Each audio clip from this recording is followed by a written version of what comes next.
are a couple of EVgo chargers and one of their fast chargers, DC fast chargers, for their ARC network, Advanced Recharging Corridor network.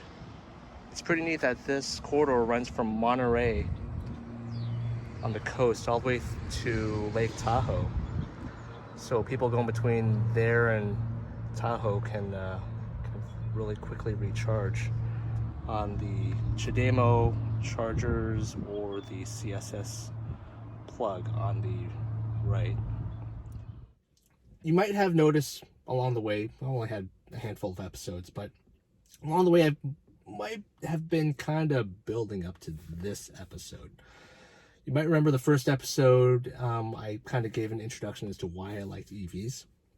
And every episode after that, I kind of mentioned charging. I did have an episode dedicated to charging. I did talk about the features of EVs that I really liked. One of them was the space that we have in EVs.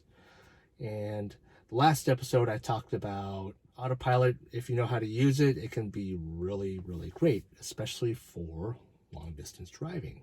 Hint, hint. So this episode, we are going to be talking about road trips. Okay, now we live in the Bay Area and kind of like off in the East Bay a little bit. So we don't really have too many things that are like super far away that we really, really want to go to all the time. So we don't really have long road trips. Okay, if we wanted to go to the beach, that's like an hour away, right? If I go to Pacifica Beach. If we want to go to Santa Cruz, that's like, what, maybe 2 hours? Monterey is about 2.5 hours out.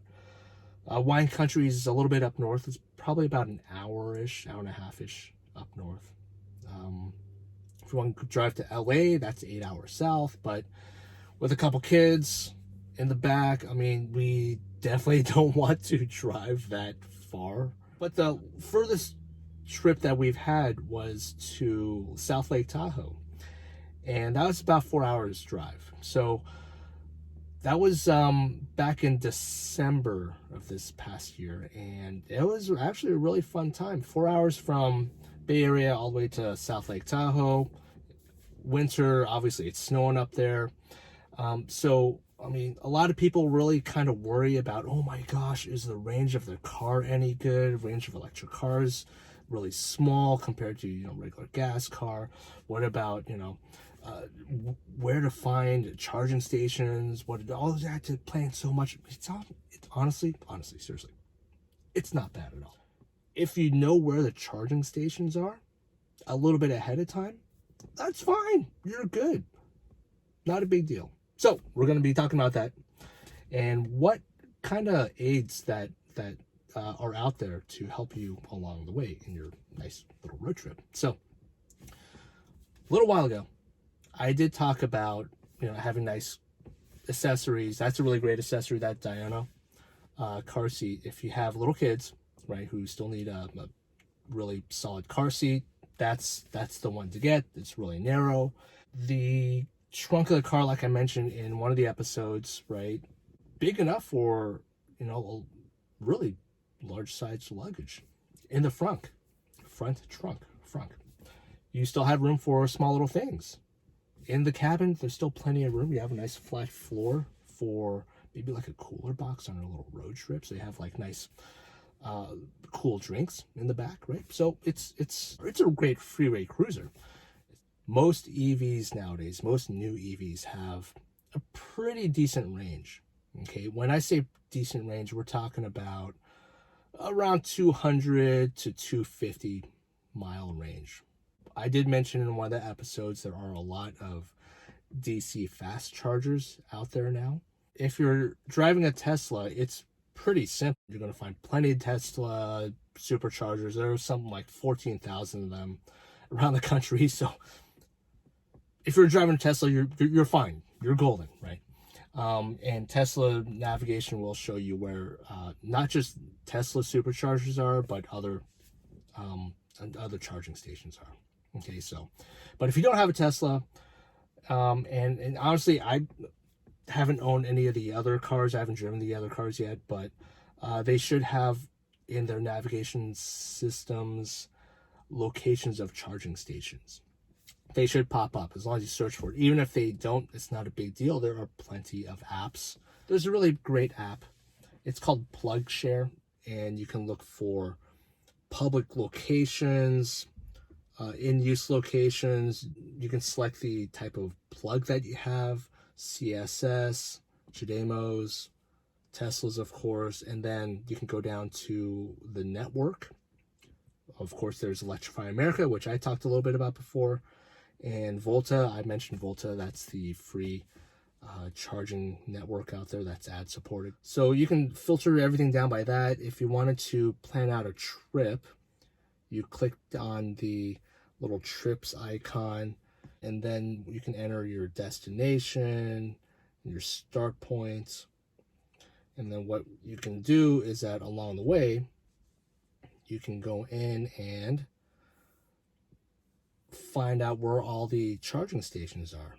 So at least with our car, and we've driven down to Santa Cruz before, a couple occasions. From where we are all the way in the East Bay, that's like what, like I kind of mentioned before, 2-hour drive, because there's a lot of traffic. Our Tesla has, at full charge, full battery pack, we're talking about 260 mile range. Okay, so we got there fine. On the way back up, that there was a little bit of, well, I wouldn't say anxiety, but I kind of want to make sure we had plenty of power left. So we drove all the way back from Santa Cruz, charged up for like maybe a few minutes over Tesla's supercharger. But, you know, just to be on the safe side, right? It's a couple bucks in supercharging. It's not a big deal. So PlugShare is a really great tool. If you want to get into the nitty-gritty details of road trip planning, a Better Route Planner has all those nitty-gritty details. It'll factor in your speed, temperature, so you can get the shortest pit stop to charge as possible. I mean, it's a very, very measured approach in a route. So this is saying, here's the fastest way to get to Disneyland. It's going to require 2 charges, totaling 36 minutes. So there we are in Fremont, saying, hey, here are all the Tesla superchargers there.